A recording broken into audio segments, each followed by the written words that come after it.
हाल ही में आयुष्मान भारत वय वंदना योजना आधिकारिक तौर पर किस राज्य या केंद्र शासित प्रदेश में शुरू की गई है? ऑप्शन ए है पुडुचेरी, ऑप्शन बी है चंडीगढ़, ऑप्शन सी है पंजाब या ऑप्शन डी है लद्दाख। सही जवाब है ऑप्शन ए पुडुचेरी में। आइए देखते हैं इसके आंसर को डिटेल से।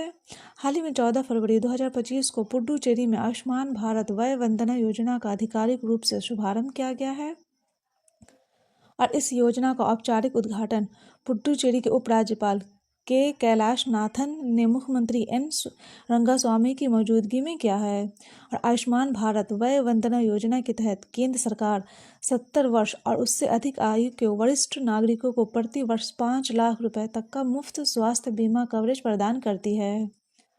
आइए देखते हैं अगला नंबर सवाल।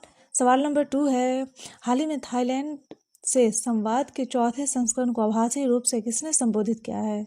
Option A Amit Shah, option B है नरेंद्र मोदी, ऑप्शन सी है निर्मला सीतारमण या ऑप्शन डी है जेपी नड्डा। सही जवाब है ऑप्शन बी प्रधानमंत्री नरेंद्र मोदी। आइए देखते हैं इसके आंसर को डिटेल से। हाल ही में प्रधानमंत्री नरेंद्र मोदी ने 14 फरवरी 2025 को संवाद, संघर्ष निवारण और पर्यावरण चेतना के लिए वैश्विक हिंदू बौद्ध पहल के चौथे संस्करण को वस्तुतः संबोधित किया है। और प्रधानमंत्री ने अमेरिका से संवाद को संबोधित किया है।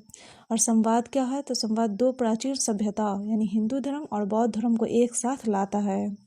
और संवाद की स्थापना 2015 में हुई थी। आइए देखते हैं अगला नंबर सवाल। सवाल नंबर 3 है, हाल ही में विश्व पेंगोलिन दिवस 2025 कब मनाया गया है? ऑप्शन ए है 15 फरवरी, ऑप्शन बी है 16 फरवरी, ऑप्शन सी है 17 फरवरी, ऑप्शन डी है 18 फरवरी। सही जवाब है ऑप्शन ए 15 फरवरी को। आइए देखते हैं इसके आंसर को डिटेल से। हाल ही में विश्व पेंगोलिन दिवस हर साल फरवरी के तीसरे शनिवार को मनाया जाता है और वर्ष 2025 में यह 15 फरवरी को मनाया गया है। और इस दिन का उद्देश्य इन अद्वितीय स्तनधारी के बारे में जागरूकता बढ़ाना और संरक्षण के प्रयासों को गति देना है। और पेंगोलिन एकमात्र स्तनपायी है जो स्केल से ढका होता है। आइए देखते हैं अगला नंबर सवाल। सवाल नंबर 4 है, हाल ही में फॉरवर्ड फास्टर सस्टेनेबिलिटी अवार्ड 2025 किसे प्रदान किया गया है? ऑप्शन ए है BHEL को, ऑप्शन बी इसरो को, ऑप्शन सी NTPC को या ऑप्शन डी टाटा को। सही जवाब है ऑप्शन सी NTPC को।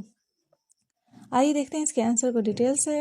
हाल ही में UN global compact network India के द्वारा NTPC लिमिटेड को जल तनकशीलता श्रेणी में फॉरवर्ड फास्टर सस्टेनेबिलिटी अवार्ड 2025 से सम्मानित किया गया है।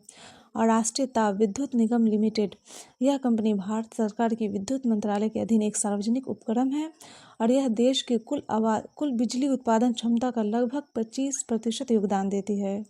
और NTPC की स्थापना 1975 में हुई थी। आइए देखते हैं अगला नंबर सवाल। सवाल नंबर 5 है, हाल ही में बाफ्टा अवार्ड 2025 में बेस्ट फिल्म का अवार्ड किसे दिया गया है? ऑप्शन ए है द ब्रूथ लिस्ट, ऑप्शन बी है कॉन्क्लेव, ऑप्शन सी है नूरी, ऑप्शन डी गुरु।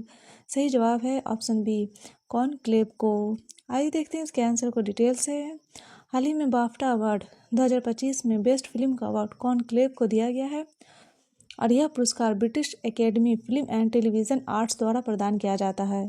और यह पुरस्कार ब्रिटिश और अंतर्राष्ट्रीय फिल्मों को प्रदान किया जाता है।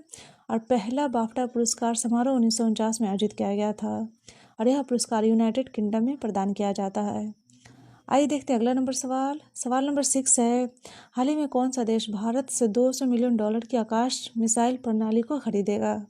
ऑप्शन ए है फिलीपींस, ऑप्शन बी है जापान, ऑप्शन सी है फ्रांस या ऑप्शन डी है यूक्रेन। सही जवाब है ऑप्शन ए फिलीपींस। आइए देखते हैं इसके आंसर को डिटेल से। हाल ही में चीन के साथ बढ़ते तनाव के कारण फिलीपींस ने भारत से आकाश मिसाइल खरीदने में रुचि दिखाई है और इस साल भारत को फिलीपींस के साथ $200 मिलियन की मिसाइल डील होने की उम्मीद है।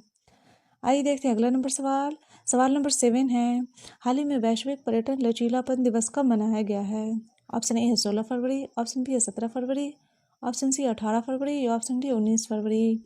सही जवाब है ऑप्शन बी 17 फरवरी को। आइए देखते हैं अगला नंबर सवाल। सवाल नंबर 8 है, हाल ही में जारी स्थानीय शासन प्रदर्शन सूचकांक में कौन सा राज्य शीर्ष पर रहा है? ऑप्शन ए है कर्नाटक, ऑप्शन बी है हरियाणा, ऑप्शन सी उड़ीसा या ऑप्शन डी है केरल। सही जवाब है ऑप्शन ए कर्नाटक। आइए देखते हैं अगला नंबर सवाल। सवाल नंबर 9 है, हाल ही में फ्लावर शो का आयोजन कहाँ किया जाएगा? ऑप्शन ए है पटना में, ऑप्शन बी है नोएडा में, ऑप्शन सी है पुणे में या ऑप्शन डी है सूरत में। सही जवाब है ऑप्शन बी, नोएडा में फ्लावर शो का आयोजन किया जाएगा। आइए देखते हैं अगला नंबर सवाल। सवाल नंबर 10 है, हाल ही में धर्म गार्जियन युद्ध अभ्यास का आयोजन भारत और किस देश के बीच आयोजित किया जाएगा? ऑप्शन ए है जापान, ऑप्शन बी है चीन, ऑप्शन सी अमेरिका या ऑप्शन डी है नेपाल। सही जवाब है ऑप्शन ए, भारत और जापान के साथ। आइए देखते हैं इसके आंसर को डिटेल से। हाल ही में भारत जापान सैन्य अभ्यास 25 फरवरी से माउंट फूजी में शुरू होगा और भारत और जापान के बीच संयुक्त सैन्य अभ्यास धर्म गार्जियन संरक्षण का यह छठा संस्करण 25 फरवरी से 9 मार्च तक जापान के माउंट फ्यूजी में आयोजित किया जाएगा और इस अभ्यास का उद्देश्य दोनों सेनाओं के बीच अंतर संचालन क्षमता को बढ़ाना है।